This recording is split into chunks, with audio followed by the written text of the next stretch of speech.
right, so welcome back to Multifamily Live. Super excited for today's guest, Arn Cenedella. Hey, Arn, how you doing? Hey, Jason, I'm doing well.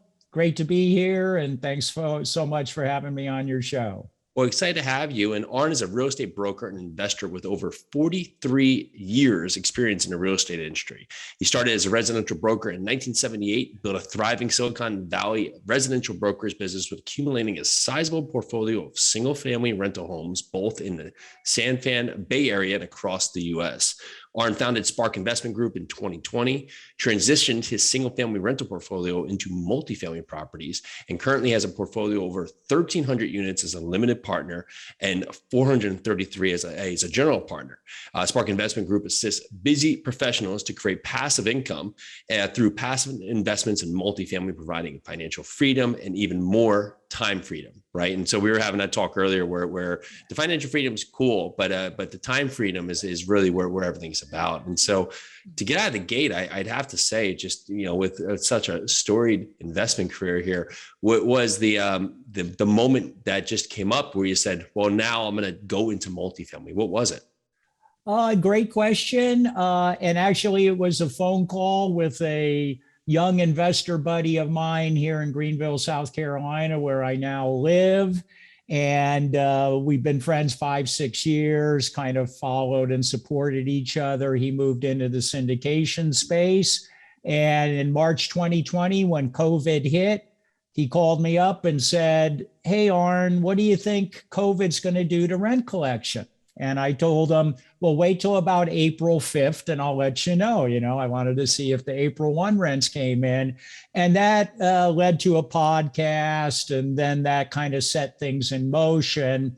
Prior to that, I had been looking to kind of move from the single family maybe to the 10, 12, 16 unit properties.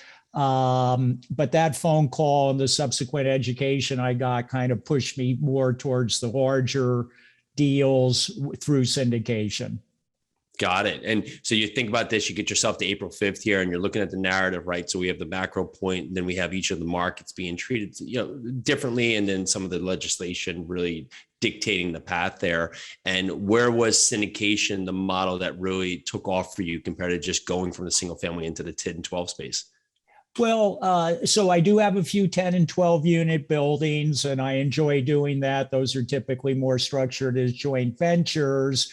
But I do think there's a benefit to owning larger properties. It's easier to put together a team. There's some economies of scale. You can get less expensive, more professional property management, which, of course, as you know, is really almost the most important thing in all of this, is having excellent property management. And then in addition, I felt the larger you go, the more cash flow you get, and also better financing. You know, once you can get up into agency debt, the financing really improves, where if you're in that, you know, $800,000 million loan amount, you're kind of looking at community banks and the financing isn't just quite as attractive. So I think the bigger absolutely makes sense. Yeah. It sure does, right? And most of every pain point that keeps people from going larger is mainly in their mind, right? Because once you can lay out all of the advantages of being able to size up into a property that can be treated more like a business and less like a house or a rental, then the sky opens up. Right. And you see that across all fronts. And when we get stuck, I mean, you're absolutely right. I've ruled out markets because we just can't find a property management company we want to work with, because if you can have the best plan out there, right? You can say, I have the best plan, but if you have no one to go and do the plan, if you're not doing it yourself and you're not even in that market, well, then it's all for naught. Right. And so have you now, being in Greenville, when did you move to Greenville, and what did that dictate your move into multifamily? No, I moved to Greenville 2014 after selling real estate for 35 years in Silicon Valley. Laura and I were kind of ready for a lifestyle transition. The Bay Area, of course, is a fabulous place to be, but there are a lot of great places in the US that people are discovering. And we were fortunate enough to kind of fall into Greenville, South Carolina, which is between Charlotte and Atlanta. The move wasn't so much dictated due to real estate, more a lifestyle decision. But when I got here and I saw what was going on, it's a phenomenal market here. The economy's booming, population's growing. So it made intuitively, after years in the business, I knew this would be a good place to invest. I started buying single family, did a lot of flips, and then kind of moved to multifamily. And so now my multifamily activity is focused in Greenville specifically, but also in North and South Carolina, a little bit wider range. That's fantastic. How is some of the past experiences, 35 years in the brokerage area, right? Especially out in the Bay Area where it's a highly competitive, right? Highly lucrative, but highly competitive. How has that transcended your mind and how you treat your path today? Yeah, so great question. So certainly the value of real estate in the San Francisco Bay Area is high. There are houses that rival the cost of 50-unit apartments elsewhere in the country. So working with high income, high net worth individuals was nothing new to me. And certainly I had a kind of built-in database of people who want to invest in real estate, but they're busy in their careers, they're busy with family, they don't really know the real estate business. So when we can offer them passive opportunities, we're doing a service to them. And I really believe in diversification. So in the Bay Area, people have stocks, big portfolios, and I just suggest to them, kind of, let's diversify a little bit into that real estate. And the argument makes sense to them. The other thing I would say is most of the properties I'm working with are kind of garden style apartments, either 1 or 2 story, typically wood frame buildings. So all of the issues with construction, foundation, framing, heating, plumbing, and electrical systems is really almost identical to a single family house, right? Now, if you got a 50-story apartment building with elevators, that's kind of a different animal. But transitioning from single family to kind of garden style apartments is good. And of course, landlord tenant relations are very similar. So for me, I found it was a fairly smooth transition. Do you find that there's much pushback on market allocation where, they're so used to being in the tech-driven, we'll say Bay Area, right? And that's where a lot of they're leading their stocks past, leading everything they're doing, right? And now investing into, we'll say second-tier market. Is that a pushback on any front? Some people just aren't interested in real estate. They like to stay with what they're used to, and that's totally fine. But I would say most people understand the value of having some real estate in their portfolio. And I would say people in the Bay Area kind of understand for rental real estate, the Bay Area is probably not the best place to invest. So if they know the locations of where these properties are located, there's generally not too much pushback. So that means not a small city in the middle of South Carolina or in North Carolina, but more the major metropolitan centers. They're familiar with the name Charlotte and Raleigh and Nashville. So I haven't found a lot of resistance to that. Right. So a little transition now, and with so many units being able to acquire, right, since the start off here, just out of the gate, what has been some of the lead drivers that have allowed you to find so many great complexes to bring into your portfolio? Great question. And I think it's just a matter of networking and building relationships. And coming from a residential background, 98% of all homes go through multiple listing service, right? So single family brokers, single family investors have access to all of the listings just kind of automatically over the web electronically.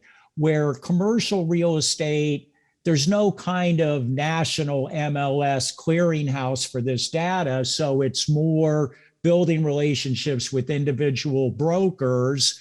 And of course, that takes time. And then I think the other thing is as you're out and about in your community, living your day-to-day life, you let people know what you're doing, right? Because you just never know. Your buddy may have an uncle that has a building and they want to sell. So I think networking, letting people know what you're doing and focusing on building those relationships with brokers are the key.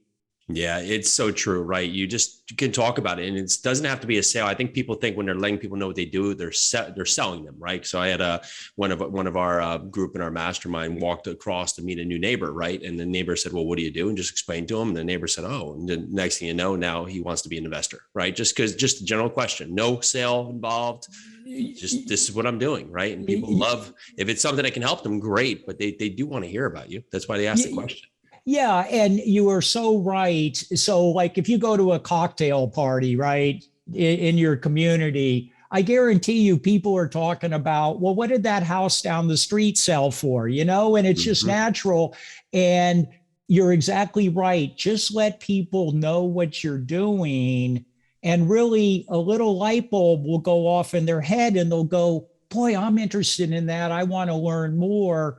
And it just gives you the perfect opportunity as opposed to, well, I've got this 40-unit building and I need to raise capital for it. That's going to put people off a little bit, but you just let them know, perks their interest, then they'll come to you, and it's a much better dynamic. Yeah, absolutely agree. So driving into 2022 now with such a great 2021 out of the gate here, what is the target focus for this year ahead of you?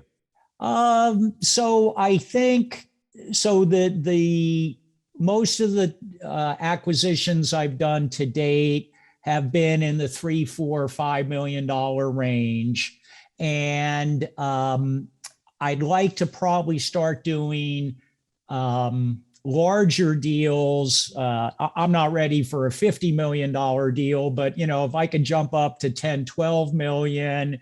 And do 2 or 3 of those next year, that would be great. And of course, that requires more partners and teammates. And so you continually build these relationships. So I think I'd like to scale up in terms of the property size. And I'm an old school guy. I'm 67. And so I may go counter to the conventional wisdom. I believe some kind of systematic step up makes sense. I'm not going to argue with the go big as quick as you can philosophy either, because it certainly works. But just for me, investing other people's capital is a big responsibility. Yeah. So I think starting a little smaller makes sure I have the team in place that can do the job, and then you gain confidence as you execute, and it allows you to take it to the next level. So that's kind of my approach, not saying it's the right one, but it's the one that I kind of do.